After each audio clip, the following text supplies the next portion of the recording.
Assalamualaikum warahmatullahi wabarakatuh. Waalaikumsalam warahmatullahi wabarakatuh. Selamat pagi dan salam sejahtera untuk kita semua. Sebelumnya saya mengucapkan terima kasih kepada Bu Dara selaku dosen pengampu mata kuliah Sejarah Kebudayaan Islam yang telah memberikan kesempatan kepada kelompok kami untuk presentasi pada kesempatan ini. Dan juga terima kasih kepada teman-teman yang sudah hadir pada saat ini. Baiklah, saya Ria Pinolasari yang bertugas sebagai moderator dalam kelompok kami, di mana kelompok kami akan membahas tentang Islam pada dinasti Safawiyah. Nah, pertama saya akan menyampaikan sejarah berdirinya dan perkembangan dinasti Safawiyah. Kerajaan Safawi berasal dari sebuah gerakan tarekat yang berdiri di Arabil. Tarekat ini bernama Tarekat Safawiyah. Waktu berdirinya hampir bersamaan dengan berdirinya Kerajaan Utsmani. Pada mulanya, gerakan tasawuf Safawiyah bertujuan memerangi orang-orang ingkar, kemudian memerangi golongan yang mereka sebut ahli-ahli bid'ah. Tarekat ini semakin penting, terutama setelah ia mengubah bentuk tarekat itu dari pengajian tasawuf murni yang bersifat lokal menjadi gerakan keagamaan yang besar pengaruhnya di Persia, Syria, dan Anatolia. Kemajuan pada dinasti Safawiyah yang akan disampaikan kepada Pramuda, disilahkan. Kemajuan peradaban Islam pada dinasti Safawiyah. 1. Kemajuan dalam bidang ekonomi. Stabilitas politik pada dinasti Safawiyah pada masa Khalifah Abbas ternyata telah memacu perkembangan perekonomian kekhalifahan dinasti Safawiyah. Lebih setelah Kepulauan Humus dikuasai dan pelabuhan Gumrah diubah menjadi Bandar Abbas. 2. Kemajuan dalam bidang ilmu pengetahuan. Dalam sejarah Islam, bangsa Persia dikenal sebagai bangsa yang berperadaban tinggi dan berjasa dalam pengembangan ilmu pengetahuan. Oleh karena itu, tidaklah mengherankan apabila masa dinasti Safawiyah khususnya pada masa Abbas I berkuasa, tradisi keilmuan berkembang. 3. Kemajuan dalam bidang keagamaan. Pada masa Khalifah Abbas pertama memimpin dinasti Safawiyah, kebijakan keagamaan tidak lagi seperti masa khalifah-khalifah sebelumnya yang memaksa agar paham Syiah menjadi agama resmi kekhalifahan dinasti Safawiyah. 4. Dalam kemajuan fisik dan seni. Kemajuan dalam bidang seni dinasti Safawiyah tampak begitu jelas dari sudut gaya arsitektur bangunannya. Hal ini dapat terlihat dari bangunan Masjid Syekh Lutfi Allah yang dibangun pada tahun 1603 Masehi dan bangunan Masjid Shah Hussein yang dibangun pada tahun 1611 Masehi. Sekian dari saya. Nah, selanjutnya para khalifah pada dinasti Safawiyah.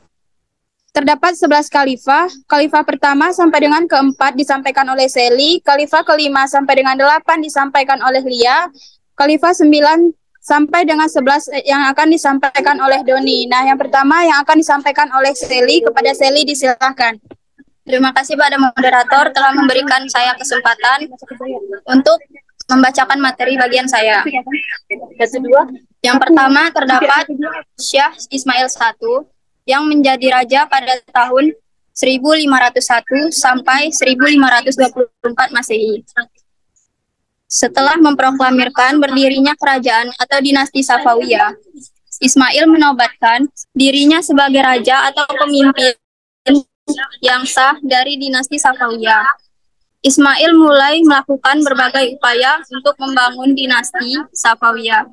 Setidaknya tercatat 2 kebijakan penting yang dilakukan oleh Ismail I, yaitu yang pertama menetapkan Syiah sebagai ideologi resmi dinasti Safawiyah, dan yang kedua melakukan ekspansi ke beberapa wilayah yang berada di sekitar dinasti Safawiyah.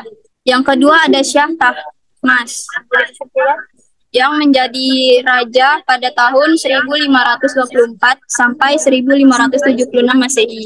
Dinasti Safawiyah dipimpin oleh putranya yang bernama Syah Tahmasp yang waktu itu masih berusia 10 tahun. Syah Tahmasp memimpin selama 52 tahun. Dalam memimpin dinasti Safawiyah selama 52 tahun, ternyata tidak banyak yang dapat dilakukan oleh Syah Tahmas untuk mengembangkan Safawiyah. Karena Syah Tahmas sibuk dengan berbagai peperangan, khususnya peperangan yang terjadi antara dinasti Safawiyah dengan kerajaan Turki Utsmani dan kerajaan Uzbek. Selain itu juga, di samping peperangan yang terjadi dengan dua kerajaan yaitu kerajaan Turki Utsmani dan kerajaan Uzbek, Syah Tahmas juga sering melakukan penyerangan terhadap kaum Kristen di Georgia. Yang ketiga ada Ismail II, yaitu yang menjabat sebagai raja pada tahun 1576 sampai 1577 Masehi. Dinasti Safawiyah dipimpin oleh putranya yang bernama Ismail II. Seharusnya yang menggantikan kepemimpinan dinasti Safawiyah setelah meninggalnya Syah Tahmas adalah putra tertuanya yang bernama Muhammad Kudabanda. Namun karena kelompok Kizil Basi lebih suka kepada adiknya Muhammad Kudabanda yang bernama Ismail II, maka yang menjadi pemimpin berikutnya setelah Syah Tahmas adalah Ismail II. Ismail II resmi menjadi raja dinasti Safawiyah pada tanggal 22 Agustus tahun 1576 Masehi sampai 24 November tahun 1577 Masehi. Dalam masa yang singkat itu, Raja Ismail II sempat melakukan pembunuhan terhadap seluruh saudaranya kecuali Muhammad Kudabanda dan anaknya Abbas yang lolos dari pembunuhan tersebut. Yang keempat ada Muhammad Kudabanda yang menjadi raja pada tahun 1577 sampai 1587 Masehi. Dipimpin oleh kakaknya yang bernama Muhammad Kudabanda. Muhammad Kudabanda memerintah dinasti Safawiyah selama 10 tahun, yaitu mulai dari tahun 1577 Masehi sampai dengan tahun 1587 Masehi. Meskipun memerintah selama 10 tahun, namun tidak ada yang dapat dilakukan oleh Muhammad Kudabanda untuk memajukan dan mengembangkan dinasti Safawiyah. Hal ini disebabkan oleh kondisi fisiknya yang kurang dapat melihat, sehingga yang banyak menjalankan roda pemerintah dinasti Safawiyah adalah istrinya, sehingga dinasti Safawiyah berada dalam masa disintegrasi dari persaingan antar kelompok. Sekian dari materi yang saya sampaikan, saya kembalikan kepada moderator. Selanjutnya, Khalifah kelima sampai dengan Khalifah ke-8 disampaikan oleh Lia. Kepada Lia, disilahkan. Baik, terima kasih moderator. Baik, di sini saya akan menjelaskan materi selanjutnya yaitu tentang Syah Abbas I tahun 1588 sampai 1628 Masehi. Setelah Muhammad Kudabanda wafat pada tahun 1588 Masehi, pemerintahan dinasti Safawiyah dipimpin oleh Khalifah Syah Abbas yang memerintah dinasti Safawiyah mulai dari tahun 1588 Masehi sampai dengan tahun 1628 Masehi. Langkah-langkah yang dilakukan oleh Khalifah Abbas I dalam rangka memulihkan kondisi dinasti Safawiyah adalah pada saat Turki Utsmani dipimpin oleh Sultan Muhammad III, pasukan dinasti Safawiyah yang dipimpin oleh Khalifah Abbas I menyerang pasukan Turki Utsmani dan berhasil menguasai wilayah Tabriz, wilayah Sirwan, dan Baghdad. Pada tahun 1622 Masehi, Khalifah Abbas I berhasil menguasai wilayah Kepulauan Hormuz dan mengubah pelabuhan Gumrun menjadi pelabuhan Bandar Abbas. Dengan demikian, masa kekuasaan Khalifah Abbas I merupakan puncak kejayaan dinasti Safawiyah.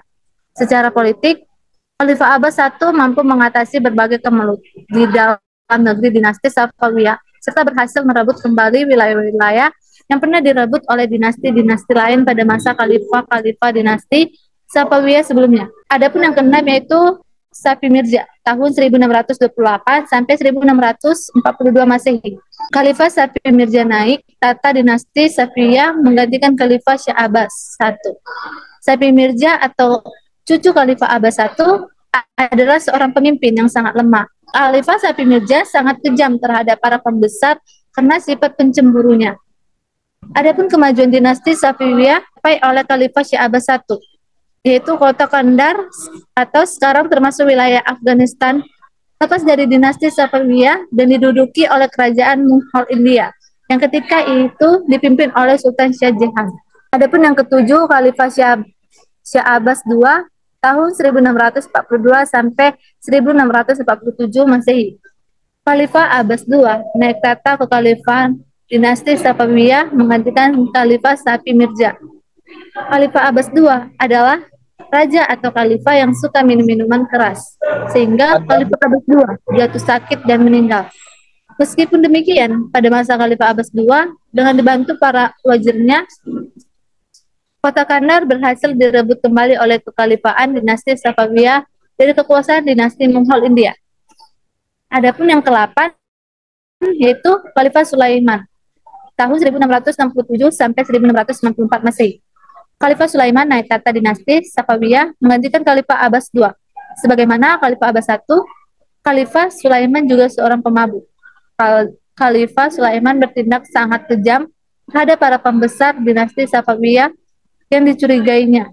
Akibat rakyat bersikap massa bodoh terhadap pemerintah dinasti Safawiyah di bawah kepemimpinan Khalifah Sulaiman. Terima kasih, saya kembalikan ke moderator.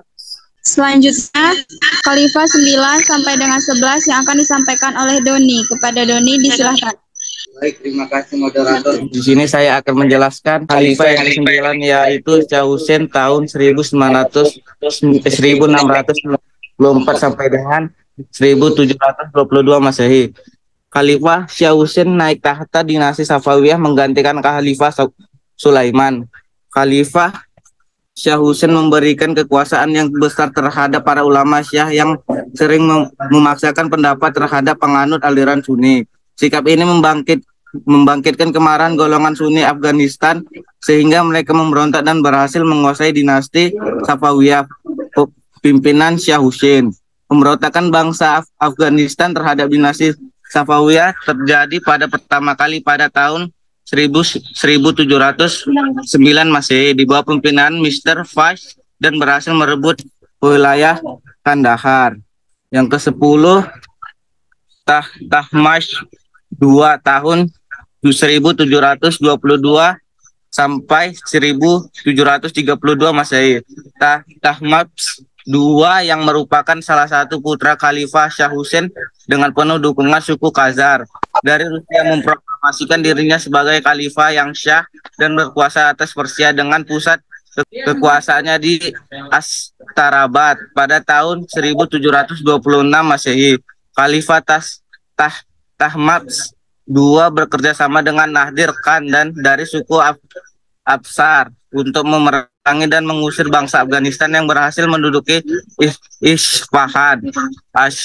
Ashraf yang menggantikan Mr. Mahmud yang berkuasa di Isfahan digempur dan dikalahkan oleh pasukan Nadir Khan pada tahun 1729 Masehi. Dalam pertempuran ini, Ashraf terbunuh, dengan demikian dinasti Safawiyah kembali berkuasa.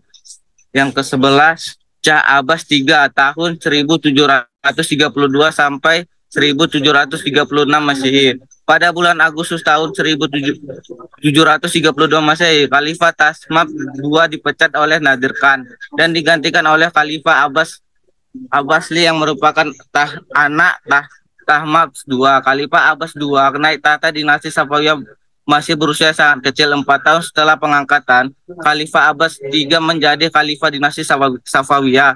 Pada tanggal 8 Maret 1736, Nadir Khan mengangkat dirinya sebagai Khalifah pengganti Khalifah Abbas II. Dengan demikian berakhirlah riwayat dinasti Safawiyah di Persia. Baik, terima kasih. Saya kembalikan pada moderator. Selanjutnya, kemunduran dinasti Safawiyah yang akan disampaikan oleh Predo. Kepada Predo, disilahkan. Terima kasih pada moderator. Saya akan menjelaskan tentang kemunduran dinasti Safawiyah. Peninggalan Khalifah Abbas I memimpin dinasti Safawiyah, khususnya para khalifah berikutnya yang Safawiyah, seperti Khalifah Safi Mirza tahun 1628 sampai 1642 Masehi, Khalifah Abbas II tahun 1442 sampai 1667 Masehi, Khalifah Sulaiman tahun 1667 sampai 1694 Masehi, Khalifah Husain tahun 1694 sampai 1722 Masehi. Kondisi dinasti Safawiyah tidak menunjukkan grafik naik dan berkembang, tetapi justru kehancuran kepada dinasti Safawiyah memperlihatkan kemunduran yang akhirnya membawa kehancuran kepada dinasti Safawiyah. Selanjutnya kami akan membuka sesi tanya jawab. Jika dari teman-teman ada yang ingin bertanya, disilahkan. Apakah dari teman-teman ada yang ingin bertanya? Saya. Kepada Elias disilahkan. Ya, perkenalkan nama saya Elias Jejiga dengan NIM 22070636 dari kelompok 7. Saya ingin bertanya, tadi kan ada di PPT disebutkan bahwa ada beberapa khalifah yang suka minum-minum keras seperti khalifah Syah Abbas II, siapa itu ada khalifah Sulaiman. Itu kenapa kebetulan mereka itu sama-sama khalifah dan suka pemabuk atau minuman keras gitu? Apa alasannya gitu? Terima kasih. Terima kasih, Ilyas. Apakah dari teman-teman masih ada yang bertanya? Saya ingin bertanya. Ada Eki, disilahkan. Nama saya Rizky Putra Permono dari kelompok 5 dengan NIM 2207060007. Pertanyaannya kepada Ria Pinolasari. Nah, tadi di PPT jelaskan ada di masa Sultan Abbas I, dinasti Safawiyah itu menyerang dinasti Turki Utsmani. Itu penyebab dan faktor terjadinya itu kenapa? Kenapa sesama dinasti Islam saling menyerang? Terima kasih. Terima kasih kepada Rizky. Apakah dari teman-teman masih ada yang ingin bertanya? Pada Amri disilahkan. Oke, baik. Terima kasih pada moderator yang sudah memberikan saya izin untuk bertanya. Oke, baik. Perkenalkan, nama saya Muhammad Salihul Amri, NIM 2207060035, asal kelompok 7. Saya ingin bertanya kepada Alia Windari. Pertanyaan saya adalah, di dalam PowerPoint dijelaskan bahwasannya puncak kejayaan itu terjadi pada pada masa kepemimpinan Syah Abbas I. Nah, pertanyaannya adalah, kenapa pada saat kepemimpinan Syah Abbas I itu mendapatkan puncak kejayaan?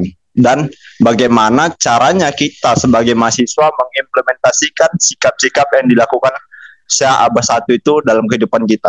Sekian, terima kasih. Terima kasih kepada Amri. Apakah masih ada yang ingin bertanya? Izin bertanya kepada kelompok 4. Silakan. Nama saya Fahmi Ramadan dari kelompok 2. Ingin bertanya kepada Pramuda Sinaga. Tadi di PPT ada dijelaskan bahwasanya dinasti Safawiyah itu menganut ajaran Syiah. Nah, pertanyaannya, apa yang dimaksud dengan ajaran Syiah itu? Oke, terima kasih. Apakah dari teman-teman masih ada yang ingin bertanya? Pada Helen disilahkan. Baiklah, saya ingin bertanya kepada Doni. Sebelumnya, nama saya Lenia Berlingga dengan NIM 2207060047. Yaitu pertanyaannya, mengapa kerajaan Safawi terlibat konflik yang berkepanjangan dengan kerajaan Turki Utsmani? Terima kasih kepada Helenia yang sudah memberikan pertanyaan. Perkenalkan, nama saya Haikal Muhammad Raihan dengan NIM 2207060051 dari kelompok 3. Jadi pertanyaan saya itu tadi kan ada dijelaskan mengenai ideologinya tentang Muslim ini Syiah. Jadi penerapannya di dinasti ini apa aja gitu? Mengenai apa penerapannya sehari-hari di tentang ini Muslim Syiah, penerapannya sehari-hari. Mungkin itu aja. Baiklah, terima kasih kepada teman-teman yang sudah memberikan pertanyaan. Kami meminta waktu untuk mendiskusikan jawaban dari pertanyaan teman-teman sekalian. Baiklah, saya berikan kepada kelompok 5. Terima kasih. Baiklah, kami akan menjawab pertanyaan dari teman-teman. Pertanyaan dari Helen yang akan dijawab oleh Doni. Kepada Doni disilahkan. Baik, terima kasih moderator. Di sini saya akan menjawab pertanyaan dari Helen yang berkepanjangan dengan kerajaan Turki Utsmani. Jelaskan. Karena dinasti Safawi kuat kekuatannya dengan menyebarkan paham Syiah ke berbagai wilayah, termasuk ke wilayah kekuasaan Utsmani. sedangkan dengan melindungi Muslim Sunni di pengaruh Syiah. Baik, terima kasih moderator. Baiklah, selanjutnya pertanyaan dari kepada Lias, disilahkan. Baik, di sini saya akan menjawab pertanyaan dari Saudara Amri. Di mana pertanyaannya, mengapa pada masa kepemimpinan Syekh Abbas I meraih masa kejayaan dan bagaimana caranya kita sebagai mahasiswa mengimplementasikan sikap-sikap Syekh Abbas I dalam kehidupan sehari-hari. Nah, Syekh Abbas I yaitu seorang pemimpin yang bersemangat dan pemberani di dalam memerintah. Dan ia juga mempunyai keinginan untuk mewujudkan keadilan dan kesejahteraan bagi rakyatnya. Dinasti Safawiyah mengalami kejayaan ketika dipimpin oleh Syekh Abbas I karena ia seorang raja yang kuat sehingga ia bisa memulihkan kondisi pemerintahan dinasti Safawiyah. Dan kita juga sebagai mahasiswa bisa mengimplementasikan sikap-sikap dari seorang Syekh Abbas dalam semangat kehidupan sehari-hari kita. Terima kasih, saya kembalikan ke moderator. Selanjutnya, pertanyaan dari Haikal yang akan dijawab oleh Predo. Kepada Predo, disilahkan. Baik, untuk menjawab pertanyaan Haikal, terlebih dulu kita pahami bahwa Syiah merupakan salah satu dari dua aliran besar dalam Islam. Selain Sunni, Syiah mempunyai keyakinan bahwa kepemimpinan umat Islam harus diberikan kepada keturunan Ali bin Abi Thalib, sepupunya dan menantu Nabi Muhammad serta suami dari putri Nabi Fatimah. Oleh karena itu, penerapan ideologi Syiah dalam dinasti Islam biasanya terkait dengan kepemimpinan yang berasal dari keturunan Ali bin Abi Thalib. Sekian. Baiklah, pertanyaan dari Elias yang akan dijawab oleh Seli. Kepada Seli, disilakan. Boleh bertanya? Saya akan menjawab pertanyaan dari Elias. Mengapa kedua khalifah yaitu Syekh Abbas II dan Sulaiman sama-sama pemabuk? Apa alasannya? Alasannya karena pada masa lalu minuman keras seringkali dianggap sebagai simbol kekuasaan dan kekayaan. Banyak orang terkemuka, termasuk beberapa pemimpin politik, cenderung meminum alkohol secara berlebihan. Hal ini dapat terjadi karena tekanan psikologis dan sosial yang dihadapi oleh para pemimpin, serta norma dan budaya yang memandang alkohol sebagai cara yang sah untuk bersosialisasi dan merayakan kesuksesan. Terima kasih, Shelly. Baiklah, pertanyaan dari Fahmi yang akan dijawab oleh Pramuda. Kepada Pramuda, disilahkan. Pertanyaan dari Fahmi yaitu, apa itu ajaran Syah? Ajaran Syah merupakan salah satu dari aliran besar dalam Islam selain Sunni. Syah adalah kelompok yang mengikuti ajaran dan pandangan-pandangan dari keluarga Nabi Muhammad, terutama cucunya Ali bin Abi Thalib sebagai pemimpin dan iman yang sah, dan menolak penerusan kepemimpinan oleh 3 khalifah sebelumnya, yaitu Abu Bakar, Umar, dan Utsman. Ajaran Syah memiliki keyakinan bahwa pemimpin dalam Islam harus dipilih oleh Allah dan dipilih melalui pewaris dari Nabi Muhammad, yaitu Ali dan keturunannya, yang dikenal sebagai iman-iman. Terima kasih. Baiklah, pertanyaan dari Rizky yang akan saya jawab.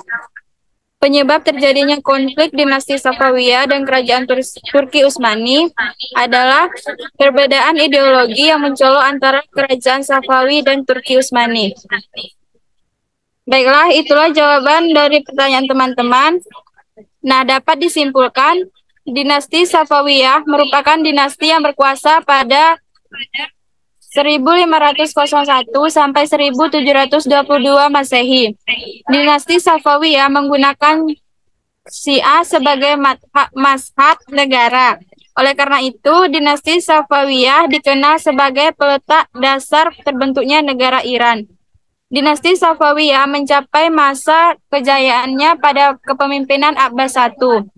Kehancuran dinasti Safawiyah diakibatkan oleh adanya konflik yang berkepanjangan dengan kerajaan Utsmani. Baiklah, itulah hasil diskusi dari kelompok kami. Semoga apa yang kami sampaikan dapat bermanfaat untuk kita semua. Akhir kata, wassalamualaikum warahmatullahi wabarakatuh.